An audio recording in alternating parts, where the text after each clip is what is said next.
Haos na pomolu. Luka Vujević i Aneli Ahmić osamili su se u pubu kako bi porazgovarali o novonastaloj situaciji oko Asmino Alibabe, zbog priče koja se potegla tokom večerašnje emisije. Iz čista mira mi kažeš da idem da PK svojim drugovima, rekao je Luka. Zbog toga jer sam se pomirila sa Đedovićem i vi se hvatate za sve, ponavljala je Aneli. Ja se više ne hvatam, živim svoj život, od mene ne očekuj ozbiljnu vezu. Ja budala te gledam ozbiljno, sve ti je malo, rekao je Luka. Milan je bio u pravu, rekla je Aneli.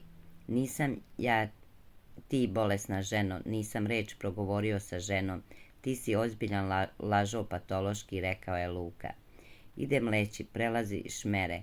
Tvoji prijatelji govori da je blam, ponižava i tebe i mene. To nije okej. Tebi zamjeram što nisi rekao. Sad vam ne odgovara kad se smeje.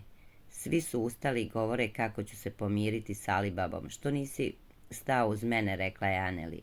Rekao sam da sam siguran da neće biti sa njim. Meni Alibaba nije pretnja, rekao je Luka.